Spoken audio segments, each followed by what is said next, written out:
Okay, Naya, want to open the doors?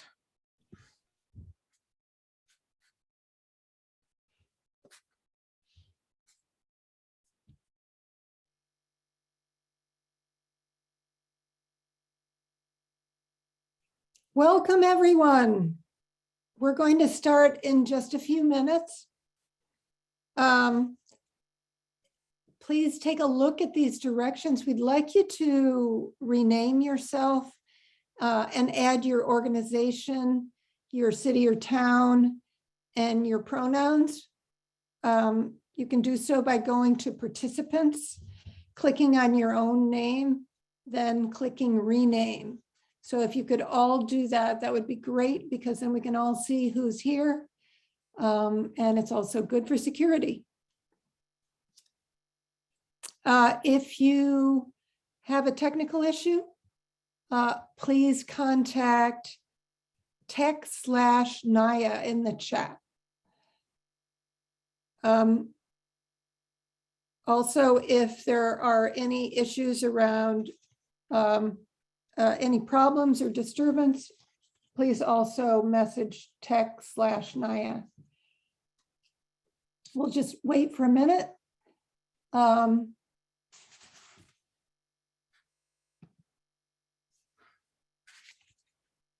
Looks like we have 76 participants so far. Again, welcome to everybody. We're really glad to see you all showing up. We're going to start in just a couple minutes. Please rename yourself. For those of you who just came in, please rename yourself, add your organization, city or town, and your pronouns so we can all see who's here. You can do so by going to participants, clicking on your own name, then click rename. If you have any tech issues, just go to the chat and contact tech/Naya.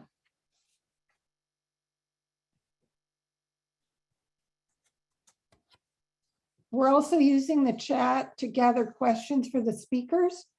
So when you have questions, please address them to question/Adele, and we'll get to as many questions as we can within the time allotted.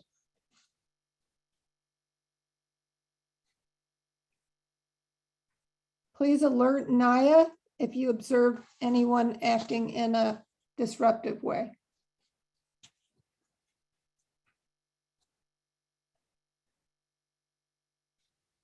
Welcome again. It looks like we have so far 79 participants. That's fantastic. Welcome to everybody. We're going to just start in a minute or so. Please rename yourself, add your organization, city or town, and pronouns. You can just see the directions here on the slide. Message Naya, tech/Naya in the chat if you have any technical issues.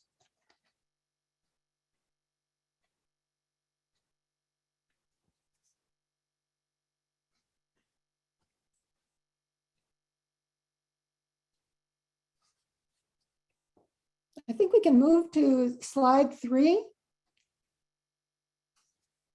Great. We just have a couple more Zoom explanations and directions before we get started. Just want to explain, everyone is going to stay muted except our panel. We're recording the Zoom meeting, but don't worry, the recording will only include the speakers and the slides being shared, and not all of you sitting in your homes. We have automated closed captioning available. Just go to the CC icon at the bottom of your screen and click Show Subtitles. To stop the transcript from showing, click CC again, and then Hide Subtitles. Don't forget to submit your questions in the chat to questions/Adele.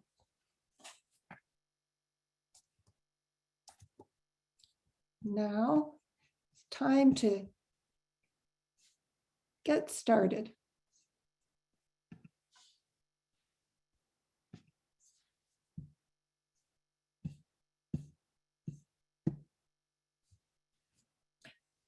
Good evening. Welcome to Ithaca's Green New Deal, a Zoom presentation of local energy advocates of Western Massachusetts. We're so excited to be joined by folks from our local area as well as from all around the state to hear about Ithaca's groundbreaking decarbonization plan. My name is Darcy Dumont, and I'm a member of the board of Local Energy Advocates.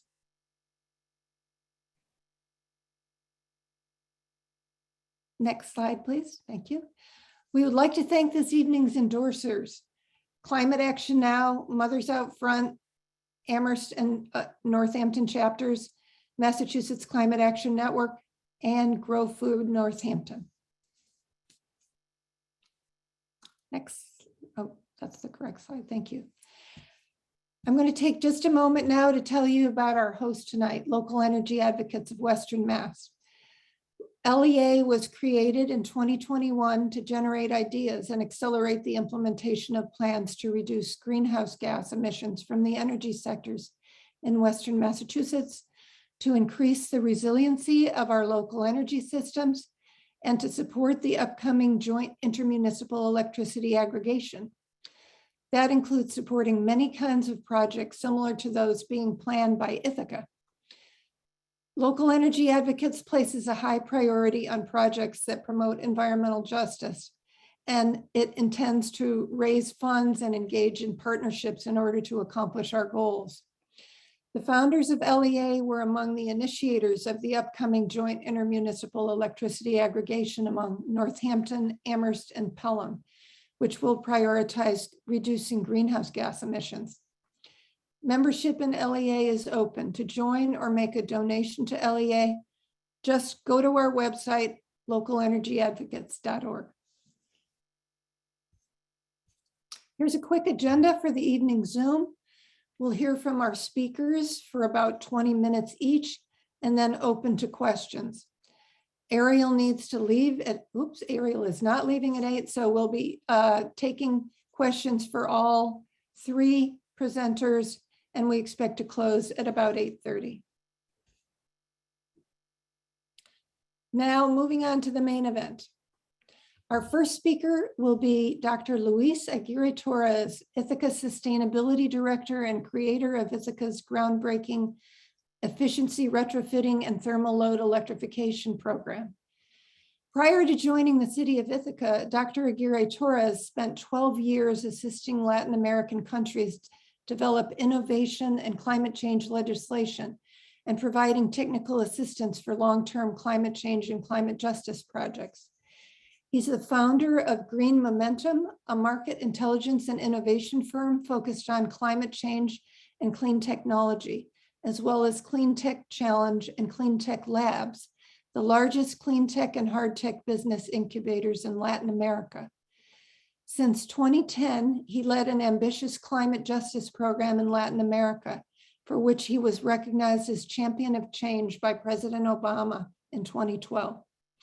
He holds a degree in computer engineering, a master's degree in computer science, and a PhD in electrical and electronic engineering from University College London. Our second speaker will be Ariel Kalishman-Walsh, Director of Enterprise Partnerships at BlocPower LLC.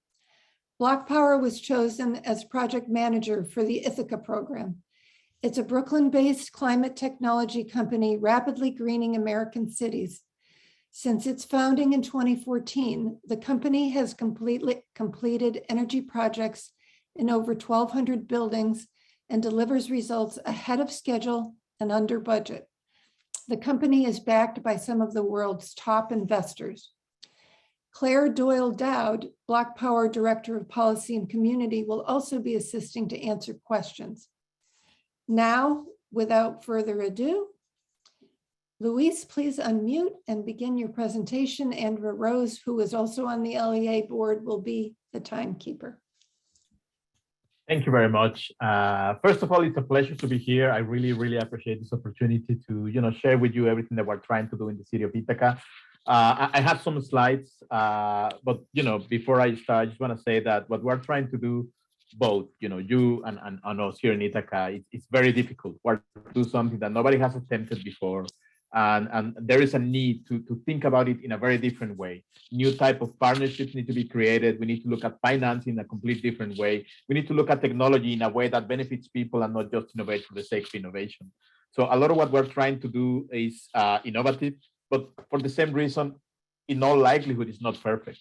So there are things that are going to work, some things are not going to work. So this type of engagement, this type of communication is really helpful because you're going to ask questions, and likely one of those questions is going to be the question that probably changes things for the better.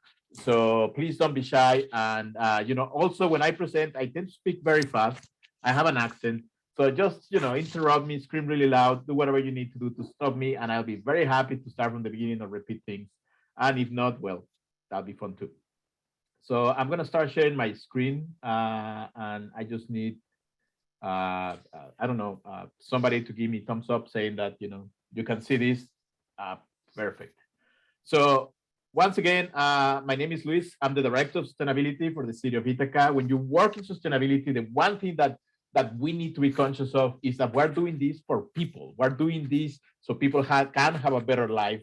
And also, for a really long time, the environmental movement was thinking about, leaving the world in a better shape than the way we found it. But the reality is that the modern environmental movement is really like life before death. So it is all about us enjoying this. There is a sense of urgency for making things happen tomorrow. So this is part of what we're trying to do. In the city of Ithaca, it all started about 3 years ago when, it all started in Washington. Senator Markey and Representative Ocasio-Cortez came up with that Green New Deal, and it started a massive movement all over the country. The Sunrise Movement basically took the reins in the city of Ithaca and did a bunch of sit-ins in front of the mayor's office and convinced him that the city needed to make a stand. It needed to take action against climate change. And of course, you have to take action against climate change. If you're paying attention to everything that is happening, you really need to start, doing something. And it all comes from, from Paris. We went to Paris, the United States went to Paris with a lot of ambition. And then there was a pledge, and then we came back and we had to negotiate with a president that didn't like it. And then we had to take it to Congress. And eventually very little happened. So now, it is for us, society, citizens, small communities, to take control of this fight. And, that's what the city of Ithaca tried to do. But the problem was that COVID hit immediately. We couldn't really do much. And then 2 years later, in March last year, they hired some dude, that is me, to come up with an idea on how to actually implement this thing. So when I came on board, it was fantastic, because the first thing that happened was I talked to the mayor, and the mayor told me, well, we have a plan to decarbonize the city by 2030. And I was like, what is the plan? And he was like, well, this piece of paper, what you are looking at on the screen, that was the plan. So it was awesome because, I had no choice but to laugh, very loud, and then cry when I was alone at home, because I had no idea what I was getting into. Imagine what it is to decarbonize an entire city, not in 10 years, in 8 years. But you know what? I think it is possible. I'm an optimist, it's pathological, but the truth is that I believe we can do it. But we need to get real. We need to think about what is it that we're trying to do. What we're trying to do is, reduce carbon emissions, because that's what you have to do, right? So, but we need to think about it also in terms of energy intensity.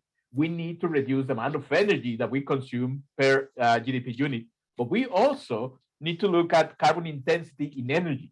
So this is what we have to do. It's an oversimplification, and I'm using a graph to make it sound more sophisticated, but the truth is that this is what we have to do. It's very simple.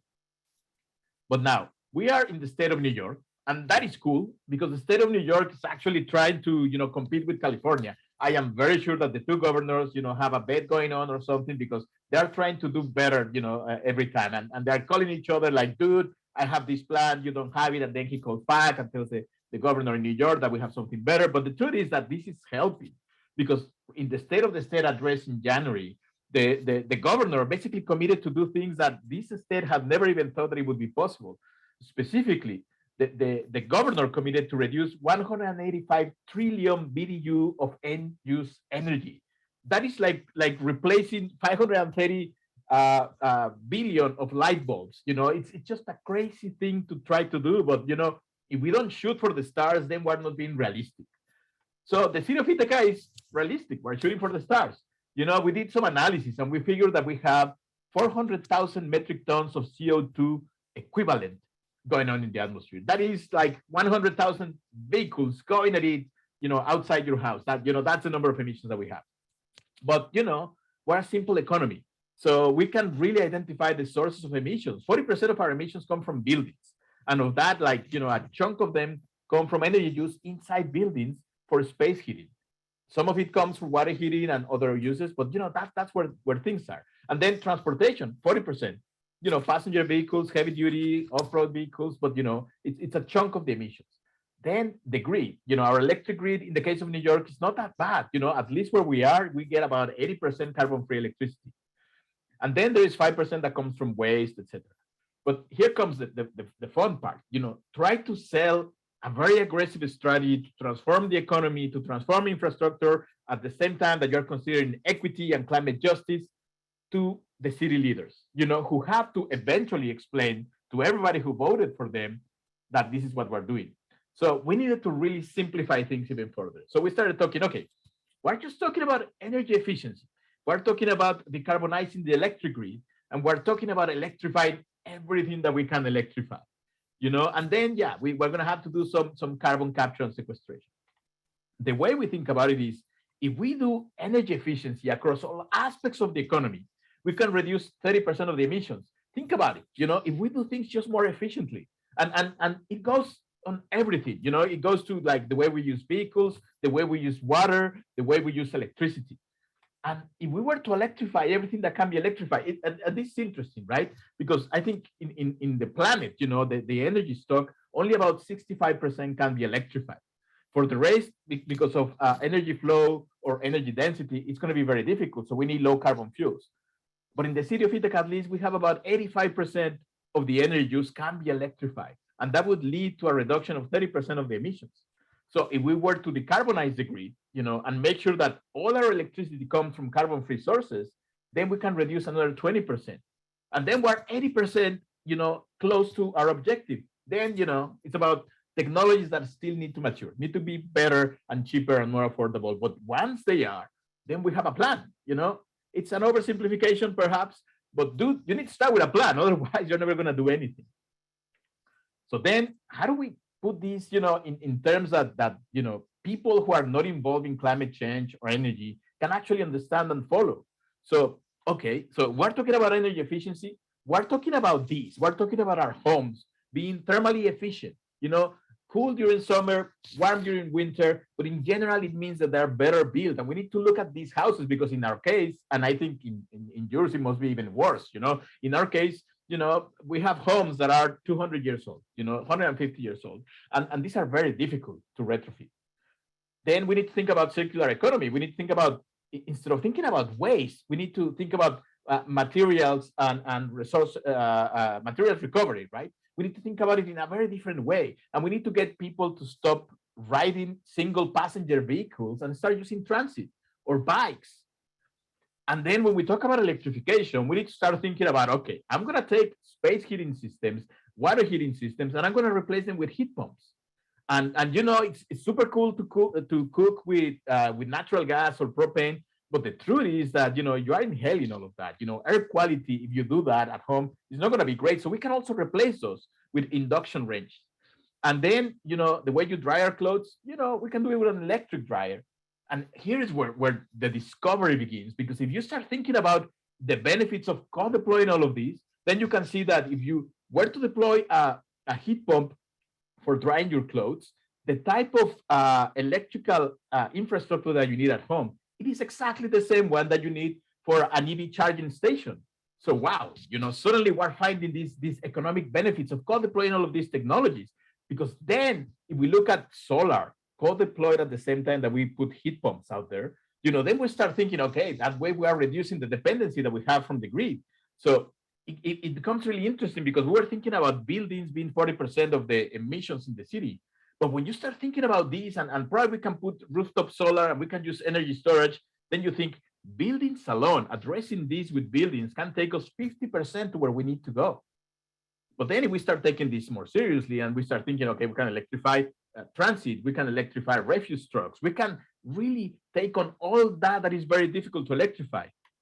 And then, we wait for some direct air capture technologies. But then, we have, for example, in the wastewater treatment plant, we have a way of, through biomass gasification, capturing, sequestering carbon and producing biochar.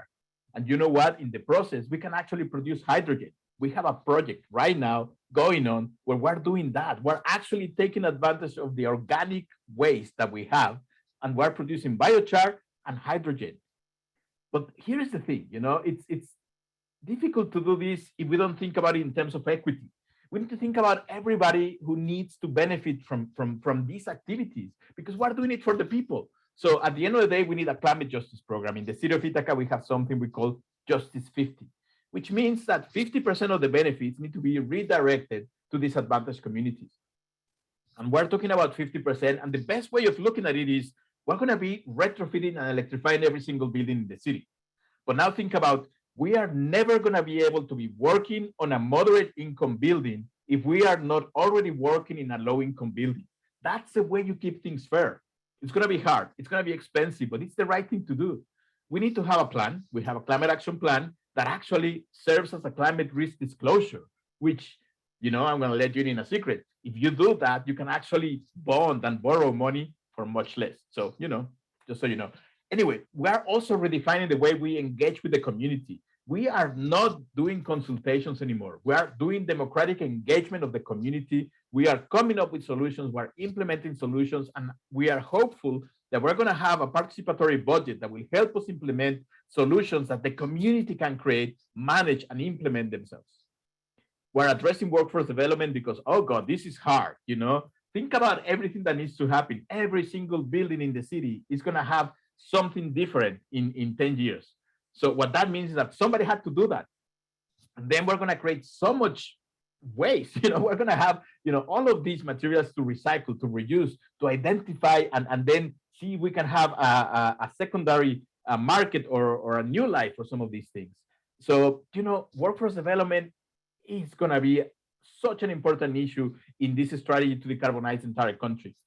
And then our cities, if you think about it, summer is difficult because, we have, these high peaks because of air conditioning. But during winter, now that everything is electric, in the city of Ithaca, we did some modeling and we are estimating that we're going to triple the summer load. That is, we're going to use during winter 3 times the amount of electricity that we use during summer. And this is going to be hard. So investments need to happen in the distribution grid. And we're working with the federal government and with the utility company to make that happen, because our city is going to look very different. It's going to be a virtual power plant by 2030. So there are many ways in which we can do this. And one of them is obviously not doing anything. The other one is doing, okay, 25% of the plan, that's going to cost us about, probably $400,000, $400 million. But, we're going to touch on some buildings and we're going to install some solar. But what if we were to go for at least 3/4 of the city? And if we were to do that, it's going to be a bit more expensive. It's going to be, probably $1 billion. But at the end of the day, we're going to be reducing at least 50% of the emissions. But if we want to reduce 75% of the emissions, we need to get real. We need to think about every single building. We need to think about every single vehicle. We need to think about the electric grid. Because at the end, once the technology becomes available, it's going to be under $2 billion that is going to cost for us to do this. The dream, the Ithaca Green New Deal, a city fully decarbonized by 2030 may cost just under $2 billion. But here's the secret. It's not for the community. It's not for the government to pay. There is a ton of money out there. So we need to create the mechanisms in which we can access that capital. Because what we want is to have every single building being carbon neutral. We need to address design. We need to address construction. We need to address performance. We need to do this with policy, energy codes, deconstruction ordinances, but we also need to think about the future. So we are hoping to release in January next year the first energy building performance standard for the city. And what that means is we're going to make sure that everybody has a way of phasing out emissions from energy use inside buildings to the point that by 2030, no new building, no existing building has emissions coming from energy. And the question that everybody has is, how do you get people to buy into this, right? I mean, how do you get the community to buy into what we're trying to do? It's really hard. But we can think about it in the same way we think about technology. How is it that, technology propagates? So, there are theories, and we're actually relying on that. So thinking about it in that way, we think that 34% of the population of the city of Ithaca actually fall on the other side of the political spectrum. They don't believe in climate change. There's no way we're going to convince them. So we're not going to bother because, it's a waste of time and a waste of money.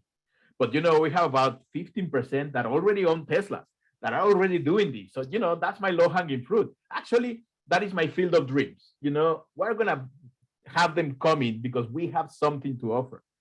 Then it gets interesting because my project becomes really efficient because it's targeting just 50% of the population. But then you think about it and it's like, well, the state is offering incentives that are so compelling for the low income bracket that we really need to focus on 30% of the population. And that's why this could work because it's a very efficient, targeted approach to get 30% of the population to buy into this program. And that's the notch. From a behavioral economics point of view, that is the notch that will get the whole city to turn. And once I have critical mass, you know what I can do with policy? I can claim that a part of the city are disproportionately harming others by producing emissions from energy use. And then I can legislate the hell out of them. And then I can get them to change what they're doing so we can really decarbonize the entire city. This is hard. I started saying this at the beginning. We need a ton of money. Considering single family and multifamily buildings, the average cost for retrofit and electrification is going to be like $50,000. And who has that money, right? I don't think my house is worth that much. And for commercial buildings, it's around $70,000. But we need to find a way of making it happen. I'm going to give you a preview of what's coming, but, you really partner with BlocPower and they make it happen. Economically, it's hard. Not everything works. At times you're going to have a propane or a fuel oil building, and then the numbers are going to work. But then if you have natural gas, the numbers are not going to work. So you need to figure out how to balance this, how to create bundles of buildings where you can actually balance costs in a way that it works for everybody. You need to work, think about the infrastructure and how the distribution grid needs to change and evolve. And you need to think about workforce because this number, 400,000 workers we need is for the first part of the project. We need like 3,000 people. In a city of 30,000, we need 3,000 people to come and do the work. So we need to partner with neighboring cities. And we already did that. We created the Green Jobs Corridor that is connecting 5 cities in New York in 3 economic regions because all of them have unemployed, underemployed people, and we have a market. We have something to offer. So, we're working with the state to create like learning on the job programs where people will get paid to learn and eventually go back to their communities and be the foundational element of a new workforce development program. Another graph, and I promise you it's the last one, but what we have is, okay, there is people that have money and people that don't. And normally, if we're thinking conventionally about money, we can aspire, if we're lucky, to 4% interest rates. But what if we were to implement risk mitigating measures? What if we were to think about this, the way we think about climate change as a giant risk mitigation strategy? And we find ways of providing financial inclusion. We have a whole city to create a very diversified portfolio of buildings, therefore reducing risk. What if we were to back this program by the government for 20 years? Long-term certainty that this is going to happen. We codify this in law and we make sure that no matter who the mayor is, no matter who the city council is, this program continues. Then you rely on municipal building and then you provide long-term lending and leasing options. That reduces risk in a way that allows you to bring interest rates down. And then if you rely on all the state incentives, federal incentives, and rebates, and you apply that money to the same pool of money that you had to pay for this, you already collected the money that the investors were expecting in return. So man, suddenly you have 3% interest rate. But then— Luis, I'm just letting you know, you're getting to about 5 minutes more. Sounds good. Thank you very much. So suddenly, like in the city, we thought, okay, what we need to do is to make sure that everybody can participate, because we thought about this as we're going to take 6,000 buildings and we're going to retrofit and electrify them. What we're going to do is rely on private capital because, these guys can put the money and the state can supplement that money. And we also thought about creating the Ithaca Electrification Fund from philanthropic contributions that could cover the interest rates for anybody who's left of the median income. But then, you need to worry about making sure that everybody has access to this. You need to make sure that everybody can participate. So all of these components need to come together. There are so many moving parts, but you know what? It is possible. We've been working on all of these moving parts and we are connecting them. We created such a constellation of partners that at this point, I can tell you, I think we can make this happen, but you know, it's hard to make it happen on your own. You need to rely on people who have done this in the past, people who understand technology, who understand finance, who understand community, who understand the sense of urgency, who know how we need to do this to make it happen and make it possible. So the city of Ithaca didn't set out to decarbonize every building, didn't set out to be the first carbon neutral city. What we set out to do is to identify a blueprint for decarbonization in the United States. And the expectation is to share everything. When we are right, when we are wrong, what we learn, what we discover, everything has to be shared with everybody because we're in this together. We need to make this happen together. And we chose BlocPower to lead the charge, you know, because we needed somebody with experience and also with the understanding that not even BlocPower can do it alone. There needs to be a series of partnerships. There's about 57 organizations that are part of what we're trying to do in Ithaca, and we are working in concert. It's just a beautiful experiment on how we can make something really hard happen, you know, and I always think about it this way. You know, when Kennedy said in 1962, we're going to make it to the moon, it doesn't matter if we made it to the moon. What happened right after is just a beautiful change. You know, it's like suddenly we were working together, new partnerships, new procurement systems, everything became more efficient. So what really happened is we changed the way we work together and we made it to the moon. Same thing with the vaccine. We changed the way we work together so we could distribute vaccines to 7 billion people. So right now, this is what we're trying to do. Find new ways of working together. This is a mission-oriented, collaborative approach to carbon neutrality so we can elevate social capital and make sure that everybody can share on this sustainable prosperity that will come if we are successful. And with that, I'm going to stop, but I want to thank you very much for your attention.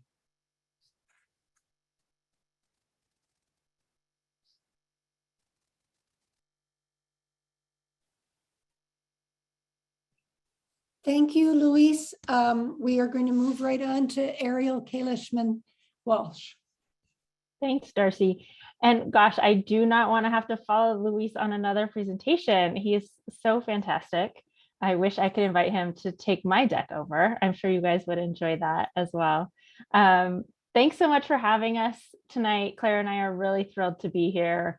It's an honor to speak to you all and everyone here in the audience about BlocPower's work with local communities and our efforts in Ithaca.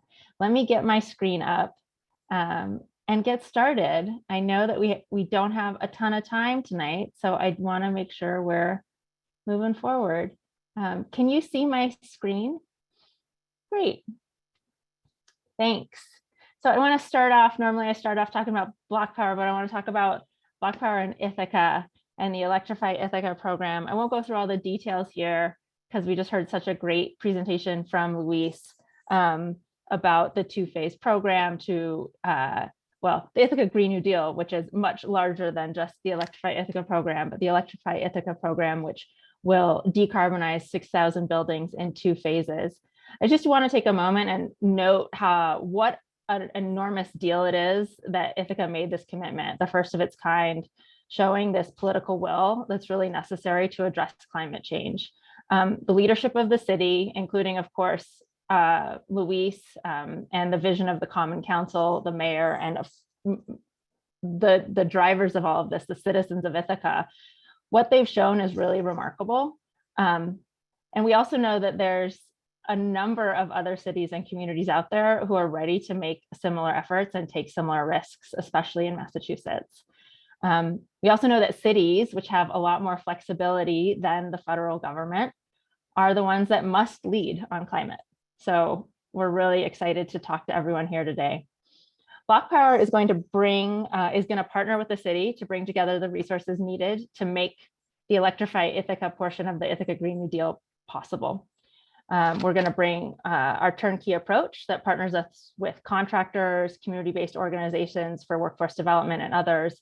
We're also going to bring capital to be used in our lease, which I'll talk about later, and as well as our expertise in scaled retrofit programs.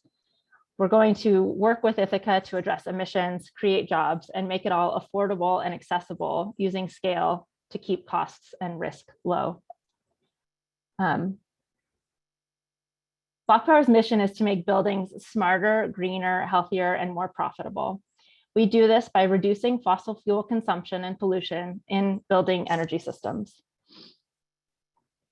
A little bit about BlocPower. We're a Black-owned climate tech company that was founded in 2014.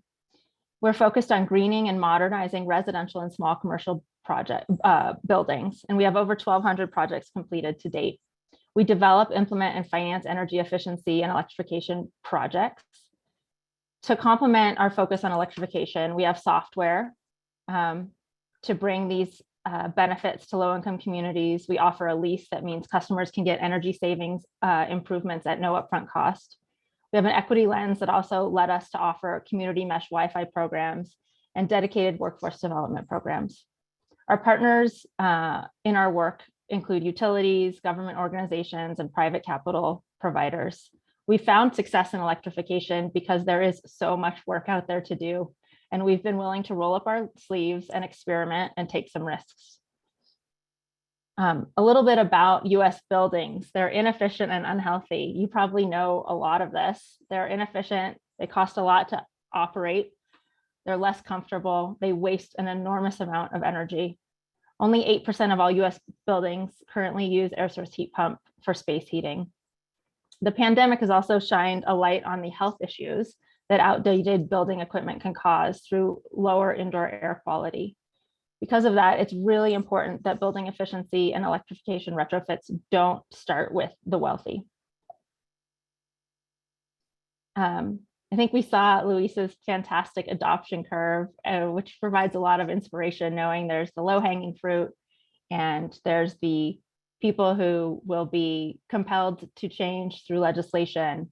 We have a slightly different take on it as well. While a typical adoption curve provides benefits to the people who are willing to and able to take risks on early technology, BlocPower looks to shift the model into more of an LMI first adoption spiral, low and moderate income first adoption spiral. We specifically aim our programs to deliver benefits towards historically excluded communities. This is a break from the typical adoption curve so that the benefits can be accrued to those who need them most as early as possible. What are the solutions that we focus on primarily? Electric buildings is our focus at BlocPower. We focus on all electric buildings powered by clean energy.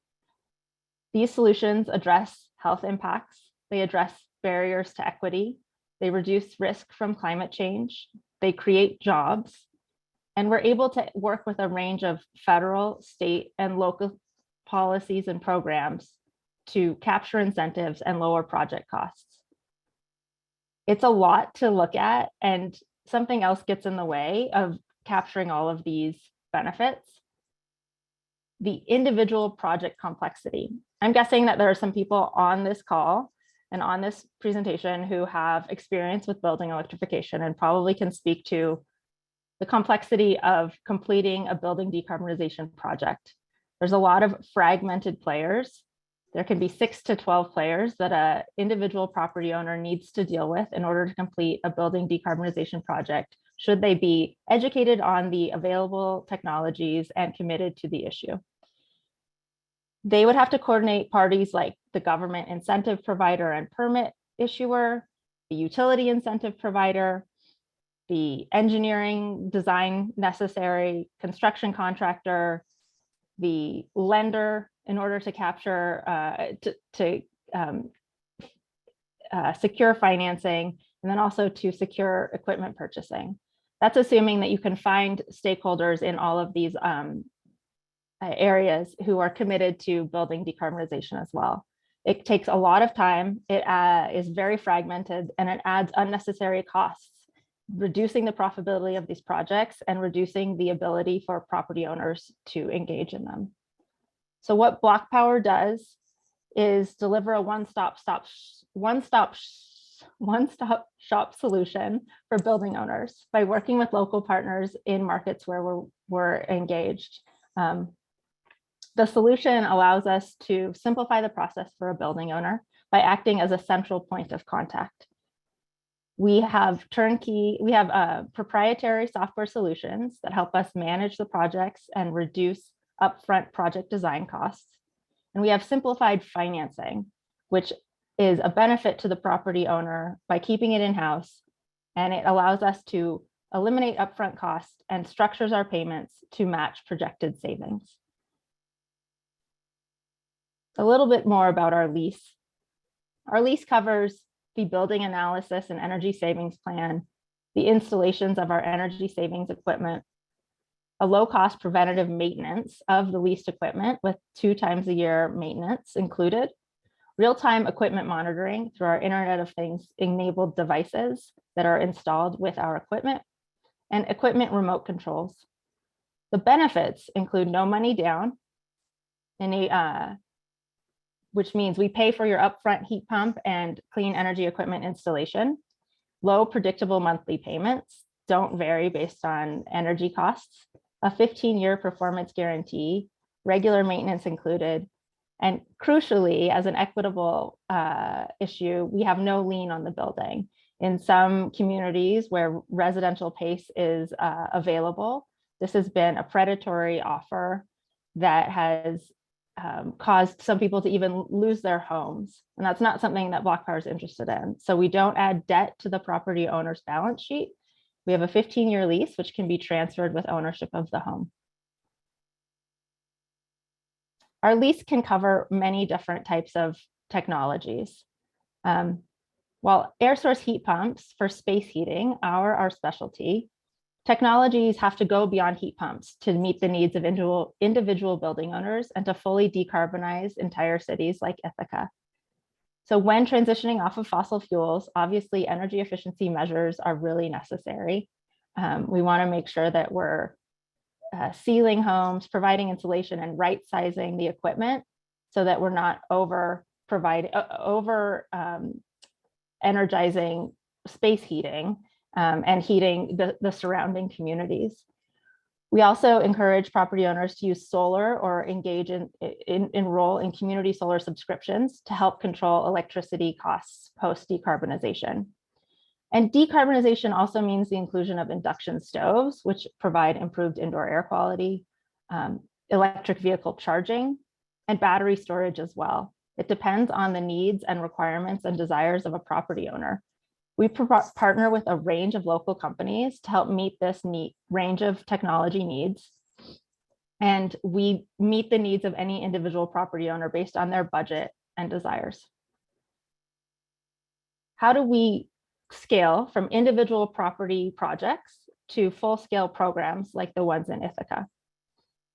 First, we take lessons from the last time, or one of the first times BlocPower did this, at Community Retrofit NYC, which was our first large-scale efficiency and electrification program in New York City, which is where BlocPower was founded. BlocPower partnered with Con Ed and the Mayor's Office of New York City to manage a 500 building project to reduce peak demand in a particular area of Brooklyn. We completed the project under budget and a year ahead of schedule. We used utility data and sensor data to recommend equipment upgrades and replacements. And we connected property owners to top contractors in the area. We also provided trainings in order to enable them to understand the equipment that they were installing if it was novel to them. We also developed the Community Advisory Board model. This is where BlocPower works to build a community advisory board of local community leaders to build trust and drive referrals to our programs, knowing that in disinvested communities, trust for programs from cities and utilities is often very low for good reason.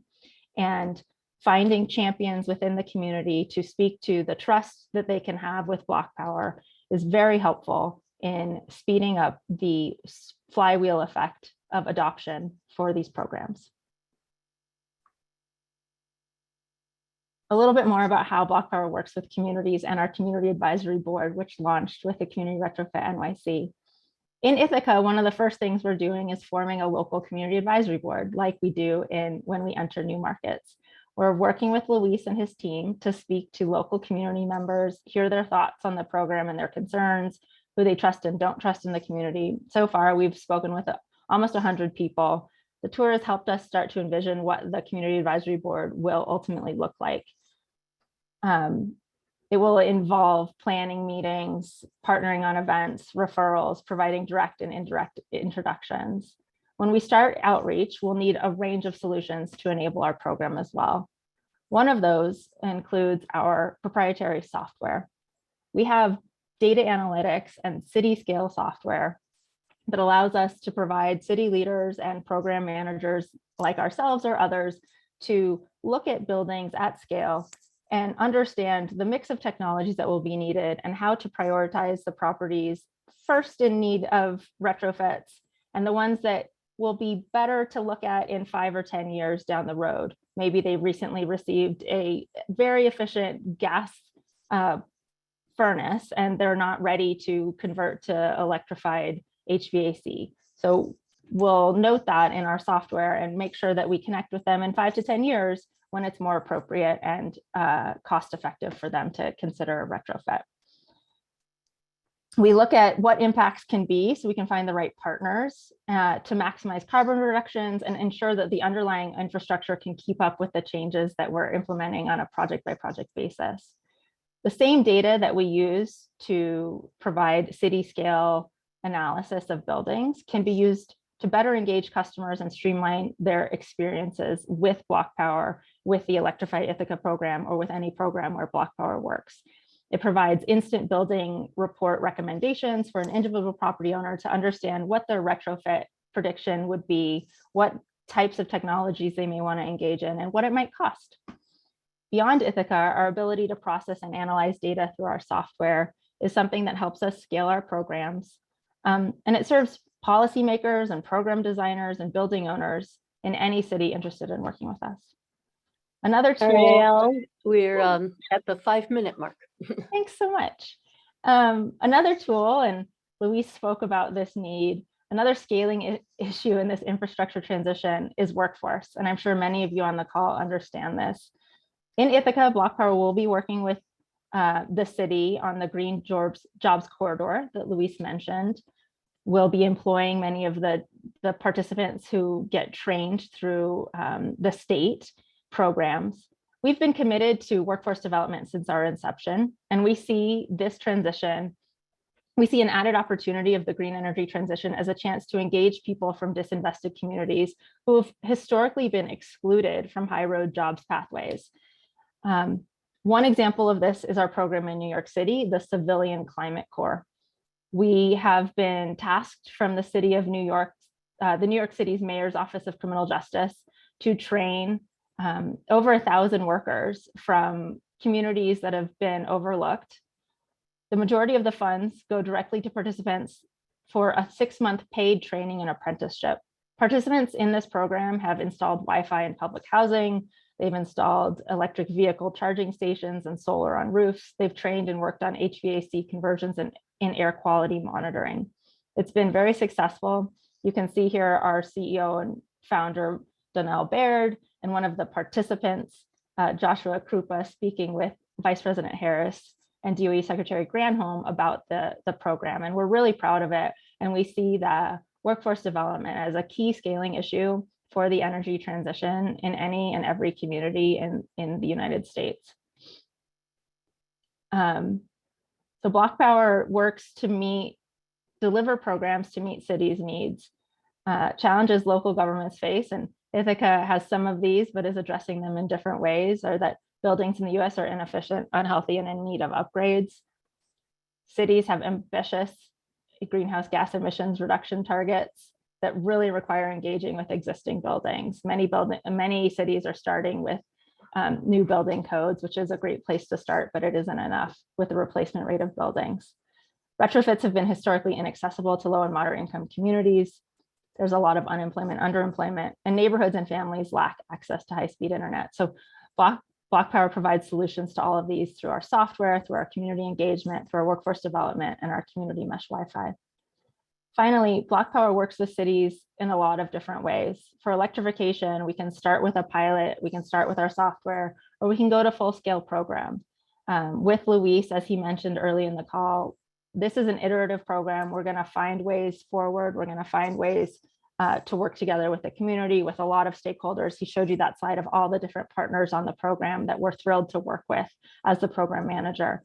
And what we're looking to do in other communities as Ithaca paves the way, as Luis mentioned, is to bring it other places. We know that Ithaca is going to show us a lot of lessons learned that are transferable, but some of the lessons are just local to any given environment and to the community in which these efforts need to be delivered. So we're really excited to communicate with anyone who wants to. If you're interested in learning more about how your community can work with BlocPower, Claire and I are here to talk about it, but we're also really excited to have the Q&A and talk about the Ithaca Green New Deal and learn more from Luis. So thank you all very much. Appreciate the time. Thank you so much, Luis and Ariel. Your presentations have been so inspiring and have stimulated a lot of questions. I am Andra Rose. I am another board member of Local Energy Advocates, and I will be asking the questions that people have submitted. If you have other, if you want to submit more questions now, please do. But before we start, I want to welcome some of the esteemed elected officials who have joined us on this this webinar. Senator Mark Pacheco, thank you for joining us. We have former governor candidate Bob Massey here. Thank you. There are Amherst Town Councilors Jennifer Taub and Dorothy Pam, and Northampton City Councilors Alex Jarrett and Stan Moulton. A Cambridge City Councilor, Quentin Zondervan. And I'm sorry if we missed any other elected officials. I also want to recognize that we have a number of staff people from our local towns, and I'm sure other towns, members of sustainability and energy committees, and many leaders of Massachusetts organizations joining us here. Been very exciting. So just remember, if you have questions, to send them to questions Adele, and they will be added to the list. So I will start with, could you please explain the leasing option with no upfront costs? Who is the initial funding source? Sure, I'll take this. Thanks so much for the question. BlocPower's lease is backed through investments from Goldman Sachs, Microsoft's Climate Fund, Inclusive Prosperity Capital, some crowdfunding. That's where we have our initial set of money. We're also in phase 3 of a DOE loan program office application to secure $1 billion in low-cost capital to deploy for underwriting these leases. So the upfront cost is paid by BlocPower, backed by our capital providers, and we recover the lease payments over the life of the lease, which is 12 to 15 years, which is the operating life of our appliances. And that's how it works. I hope that covers the questions. So these private funds underwrite, so it's underwritten by private capital. We have backing, yeah, we have investments, we have debt capital provided to BlocPower that we deploy in these lease models. So we are able to pay them back over time, and we recover the payment from the property owner over time as well. Thank you. And so how do the loans and leases get repaid? Through a monthly lease payment, just sort of like a no upfront cost car lease. similar to that. So you'll pay a monthly payment. What we look to do is match the payment to the projected energy savings. Although BlocPower is able to underwrite health and safety measures, which don't capture savings, of course. And so we're not able always to match the lease payment to the projected utility bill savings, but often we are. Great. So here's another. What are the biggest barriers or challenges to convince skeptics to support the implementation of the plan? You want me to take this one? Please. God, there are so many. You know, the concept of not in my backyard, you know, goes to the next level when you are talking about messing with people's houses, especially during COVID when people are working from home or they have the kids at home. You know, it's just a very complicated thing. So a lot of the time, you know, it's all about talking about the benefits, you know, and the benefits extend beyond your own house. You know, it goes for, you know, the infrastructure that will feed the entire neighborhood. And it just helps, you know, create community wealth. And so a lot of the time is about, you know, making sure that people understand the benefits and how the benefits extend beyond the person. So in general, it's that, you know, it's a personal take. A lot of the time is based on principle. You know, we have people saying, I'm not going to take private money because I don't know where that money comes from. And a lot of the time they just don't trust you because you are the government. And so, you know, it is a combination of things, but the truth is, and I think Ariel, you know, highlighted all of these elements, you know, there are clear benefits, you know, beyond climate. You cannot believe in climate change and still be in favor of this program because, you know, of air quality, because of, once again, community wealth, because of a number of things. But yeah, I mean, in general, we're going to find people that just don't like these and don't believe in these. And it's just about talking to them.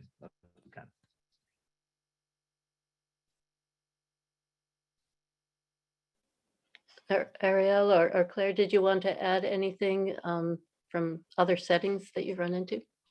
You know, I think what I'll say is there's so much to be done that I don't really think that it's our job to focus on them at first.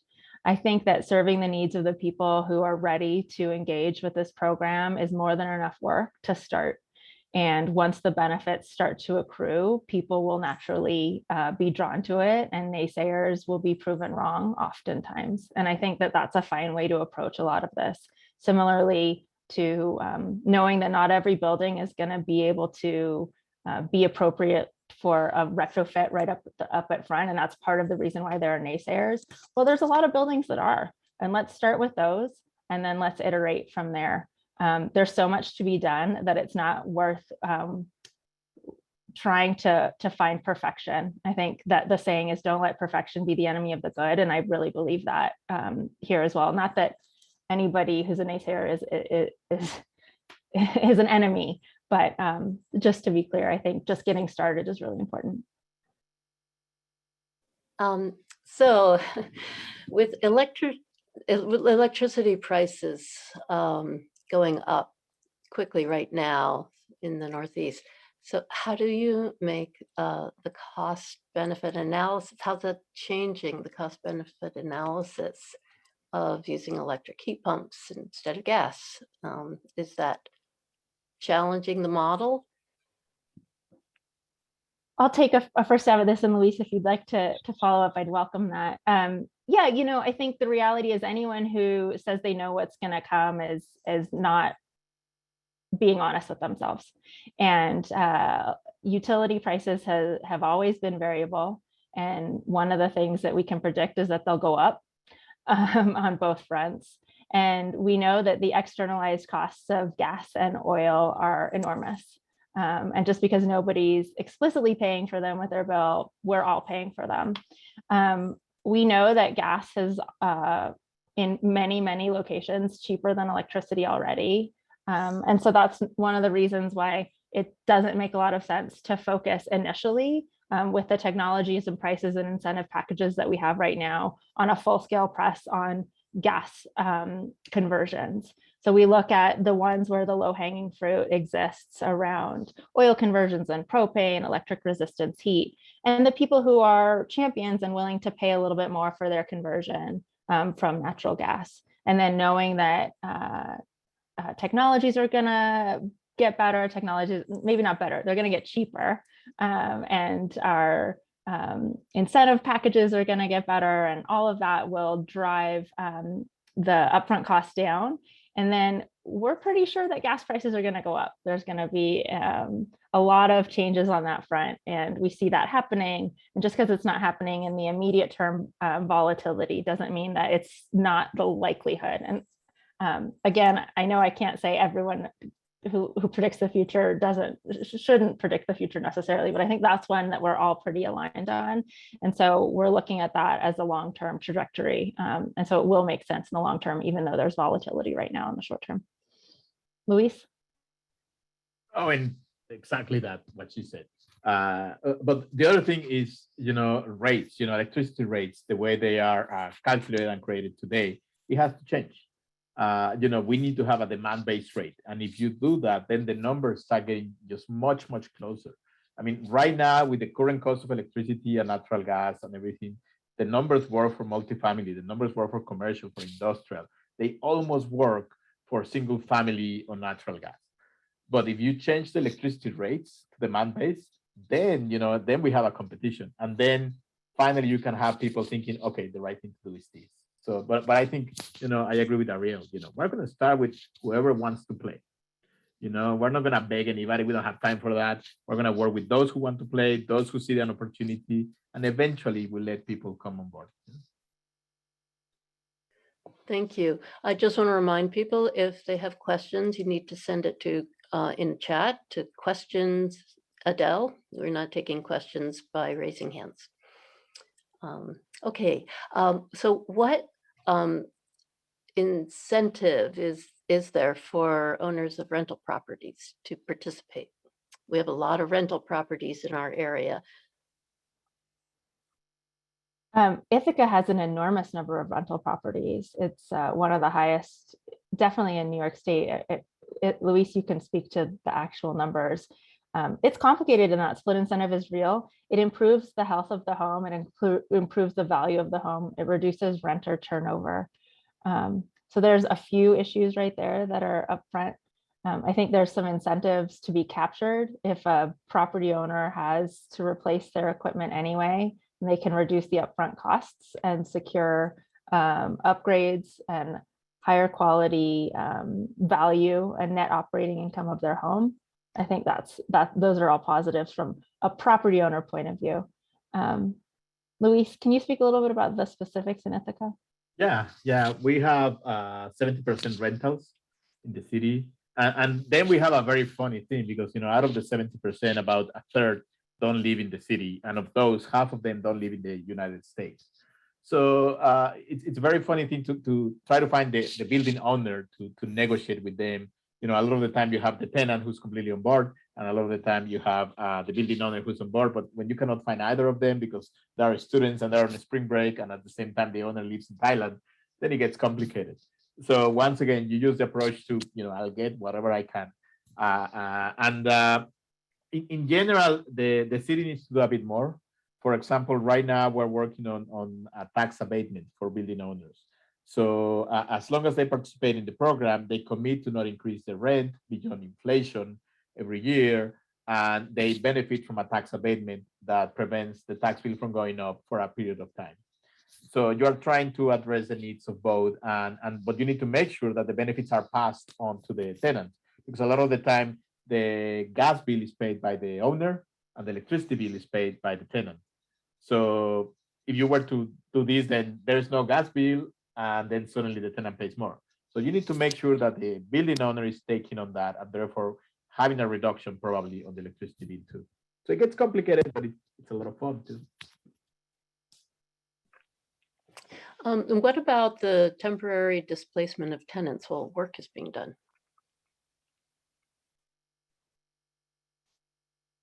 We typically work to not displace tenants while work is being done. We do have to enter units and homes in order to complete most of our retrofits, although there is some novel technology out of the Netherlands, which is looking for avoiding that, which is really exciting, and that Luis is working with the state of New York to bring to Ithaca. But in general, it may interrupt the tenants, but we don't look to displace them. We have our retrofits down to just a couple days. And while that requires us to be in and out of some of the living spaces, we work with our construction partners on the ground to minimize disruption and minimize displacement, disruption to any residents or occupants of buildings that we're working on. And here I want to add something, because, you know, this is important. It has to be said. You know, when we were having conversations with BlocPower, you know, they know what they're doing. They know it very well. And this was one of the questions that we had for them, you know, how about displacement? Because we had an affordable housing building where we were doing retrofitting in the city before this program started. And we had to put people in hotels for about 3 months. And you know, it was a complicated matter, and it was very expensive. But you know, talking to BlocPower, we understood, we were not happy with the answer. Oh, don't worry, we will not displace them. You know, they were able to explain why not, and how this would be implemented. And then we started interviewing other companies, and not everybody was able to, you know, to answer in the same way. And it's very difficult. And Ariel was talking about, you know, how fragmented the industry is, and how problematic that is. So having a program manager, having a single company trying to establish a standard way of doing retrofitting or electrification is really important. I really think that if you're going to take on this in your communities, you need to think about it that way, because otherwise you're going to have different ways of doing things, and the whole thing at the end of the day goes against the program that you're trying to implement. So this is a question for Ariel or Claire. So we can see how private entities can lease from BlocPower. Do you work with the municipalities themselves with complex, larger buildings like schools? Claire can speak to the affordable housing complex relationships. From a mush market perspective, we absolutely can work with cities. We do a lot of work with schools and houses of worship. And that's one of the first building type channels that we established our work with. We actually see schools and houses of worship as stakeholders that are really important to engage with, both because of the benefits that accrue to entire communities and children from improved indoor air quality and comfort, but also because it touches so many stakeholders in a community, and they can understand the benefits of the technology and experience it themselves, and then speak to the realities of it. I think a lot of us on the call know about cold climate air source heat pumps and understand them, but not everyone that is in the general market does. And so having people be able to understand that electric space heating is possible for reduced rates is really powerful. And so that's one of the reasons we work with churches, communities of faith, and schools. Claire, is there anything you want to talk about the complex buildings that we do and how we approach that? Yeah, I'll just mention my background is in affordable housing. I'm a chair of a local public housing authority in my town, and in Massachusetts, the town of Brookline, for example, has their public housing authority has engaged in really interesting electrification initiatives in some of their developments. And there are inflection points in affordable housing in capital expenditures where there are really great opportunities to initiate electrification solutions, also in low-income housing tax credit properties at the end of the 15-year period of the tax credit. So I think there's a lot of planning and foresight that can go into you know, when is, as Ariel had mentioned before, when is the right time to kind of initiate an electrification effort as it relates to capital expenditures in your affordable housing portfolio.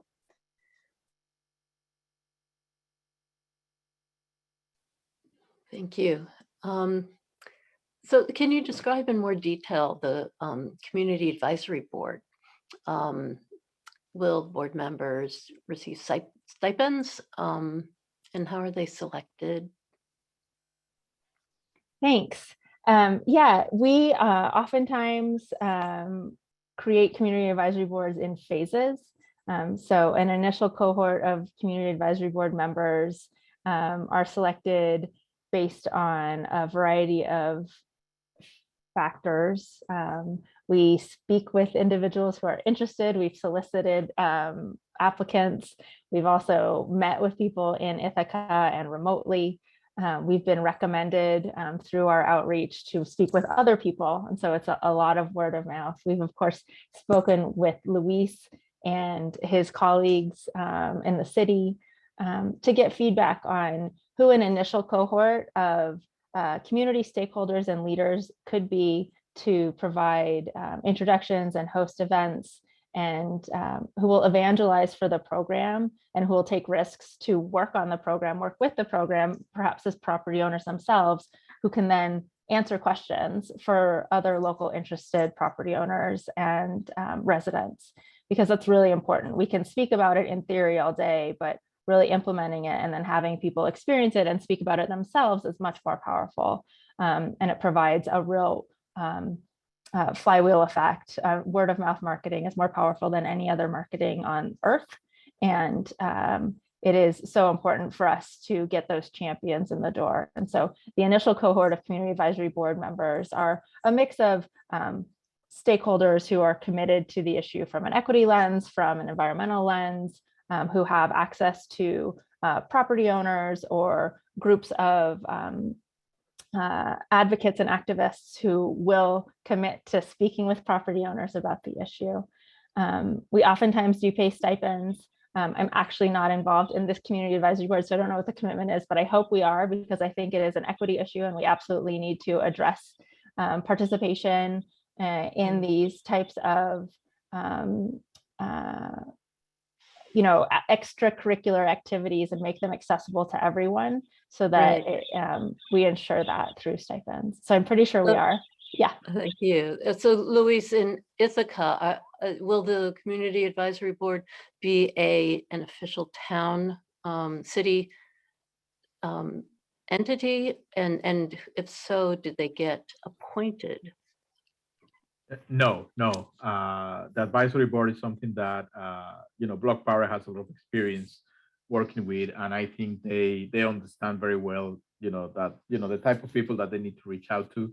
We obviously provide advice, and we I am a very opinionated person. Ariel knows that, but in general, we're all trying to do the same thing, and I think we concede that as government, we really need to limit the amount of involvement when we are not experts on something. So we are really doing our best to not get in the way of progress and be helpful where we can. So the advisory board is entirely a BlocPower thing. We just help putting it together. So we're curious whether Ithaca streamlined your permitting ordinance process for the project. No, and it's complicated because we understand what it is, and every town in America that is not called New York City, Chicago, or Atlanta, or Los Angeles, has the same issue. The building department is not huge. You don't have that many building inspectors. You don't have that many code enforcers, and it's very, very difficult to do this at scale, because right now, for example, in the city of Ithaca, we have 2 building inspectors. They're struggling with the regular development that we have in the city. Now add that, at some point we're going to be doing 500 buildings a month, then, it presents a problem.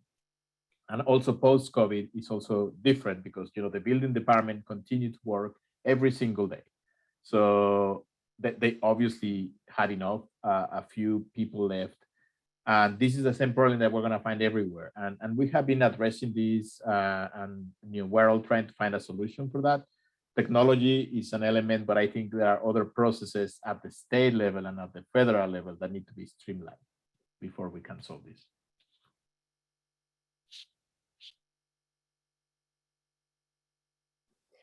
So will you be emphasizing on-site solar, going for net zero on buildings, rooftops, parking lots, and why or why not? You want to go, Ariel? You want me to do? Go ahead. Okay, yeah, I mean, part of the program is, it's part of a larger scheme to really decarbonize the entire city. And as I mentioned, some of it comes from buildings, but there are very clear economic benefits of co-deployment of heat pumps and solar technology, or solar technology and EV charging infrastructure, or heat pumps and EV charging. So when you look at all of those connections and you think about a program at scale, where the intention is to create economies of scale, we always say that they're horizontal and vertical. So you need to go across technologies, you need to go in the entire city. So rooftop solar is essential for this to work, because we need to reduce the amount of energy that we import from the grid. So we need to make sure that, most of the rooftops that are available have access to solar technology in an affordable way, so they can participate in this and also reduce the amount of electricity that they pay for. So yeah, 100% we're trying to do that. We are working with BlocPower because they are the ones providing most of the financing for this. So it has to work, it has to be part of the calculation.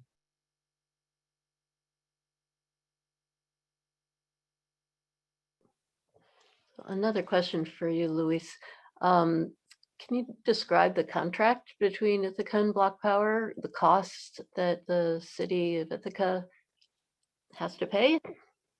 I can't, not yet.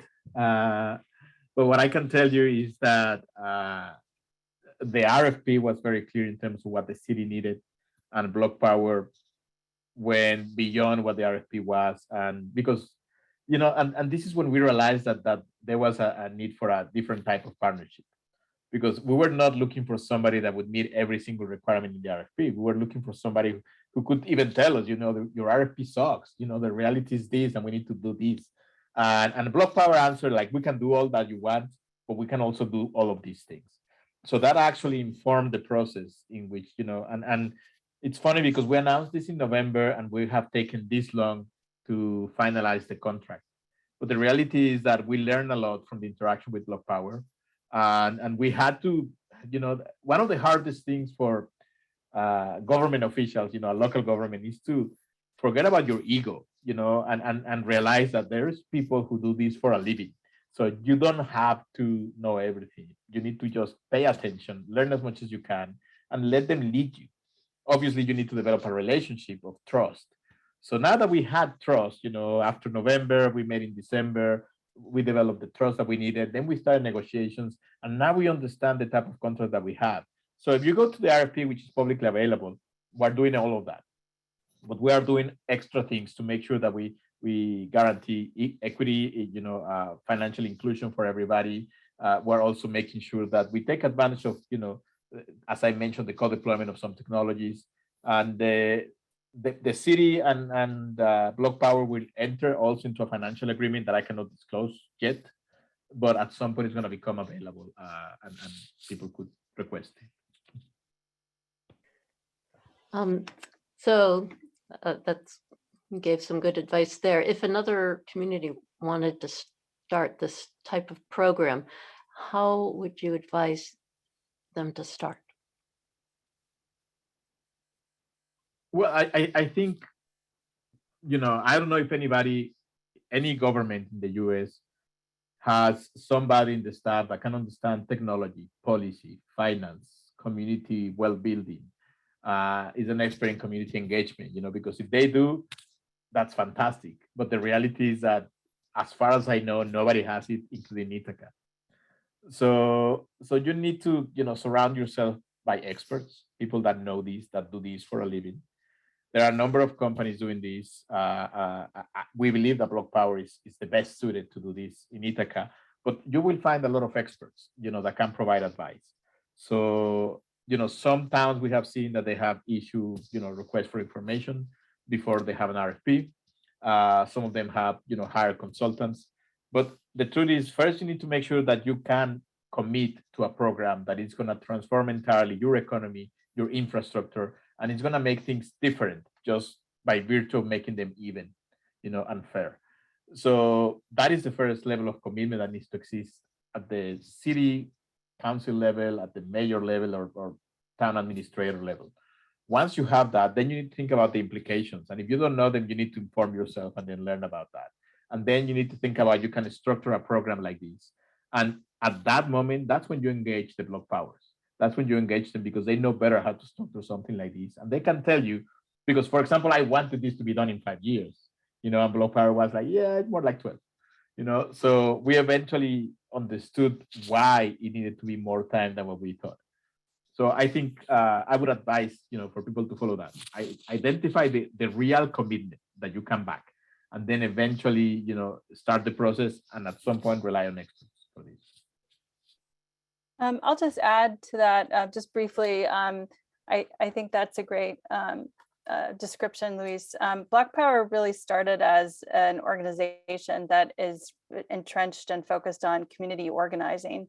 And I see that in the participants in this group today, there are a lot of community-based organizations and representatives from Mothers Out Front and from different faith organizations. And Ariel and I have, each of us met with different climate action committees in Massachusetts from different towns and around the country.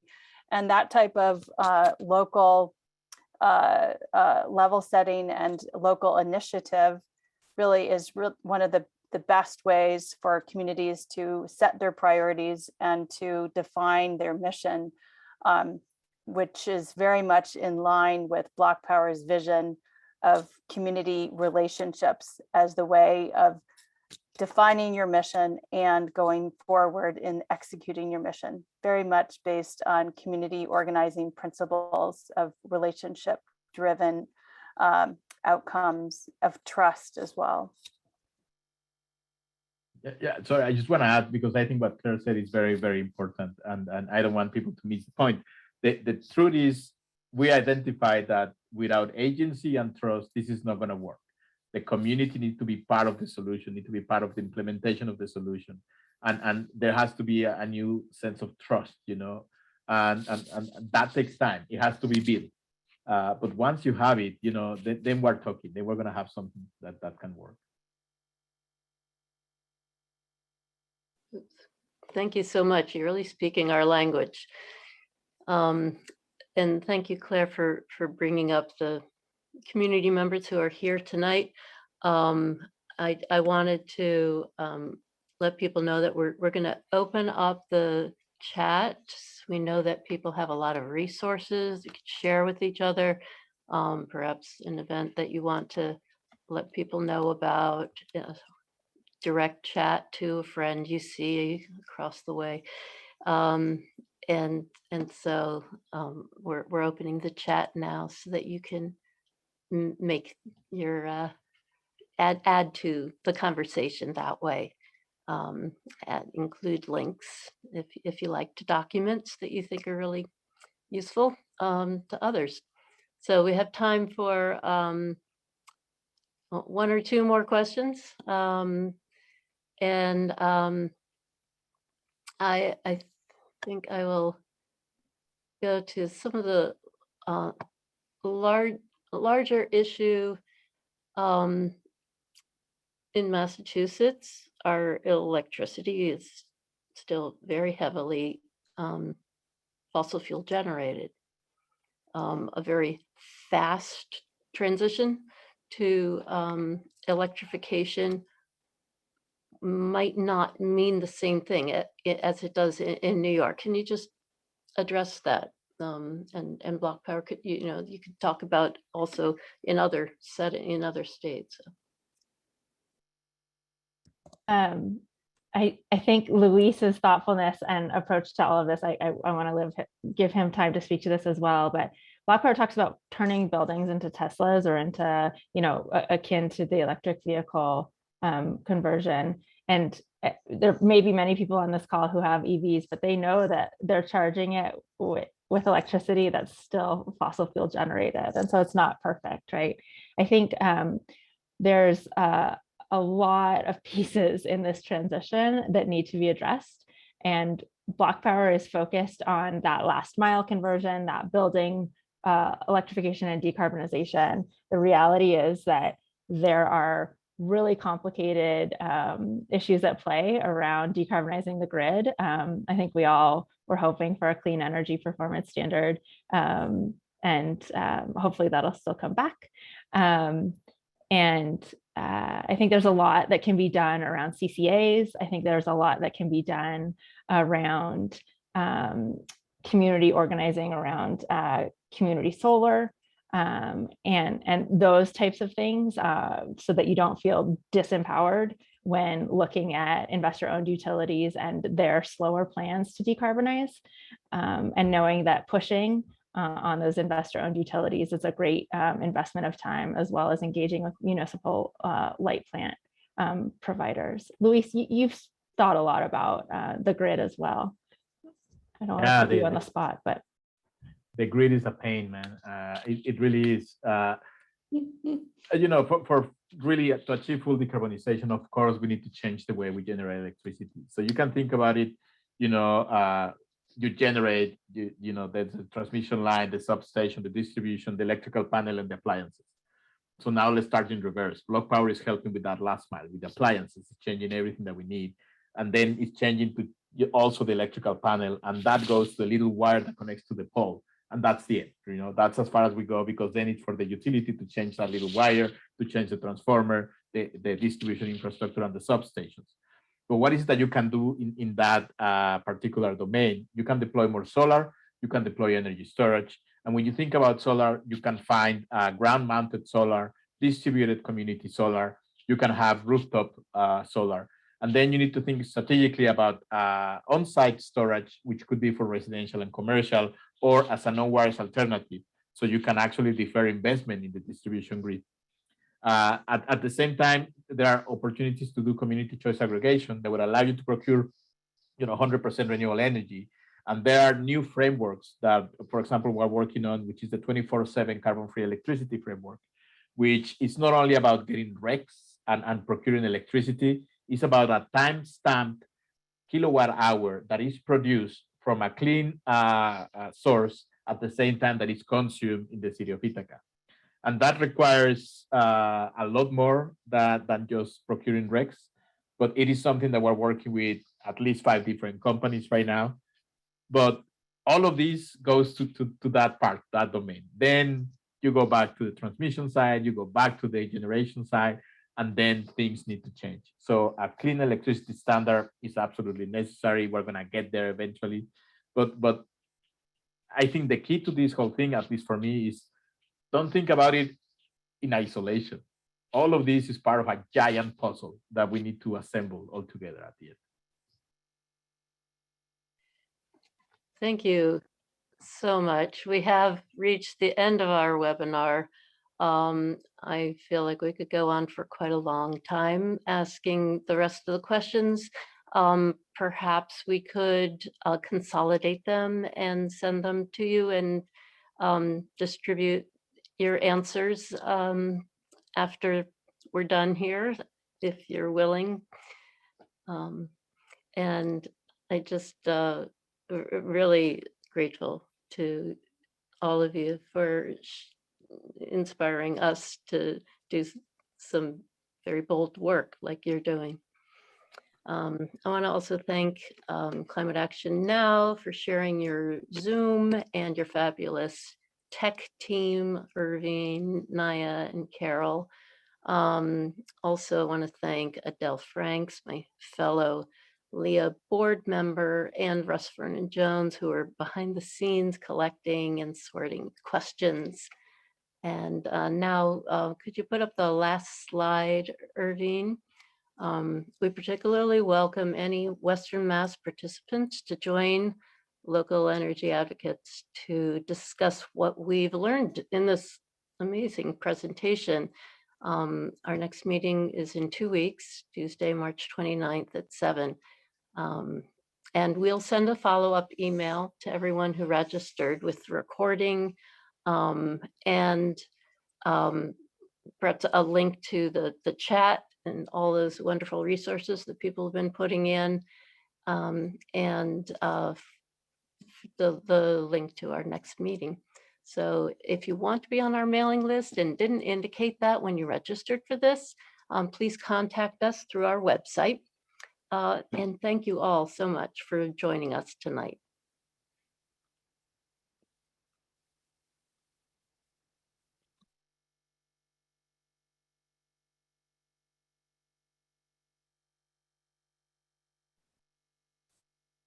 Thank you all so much.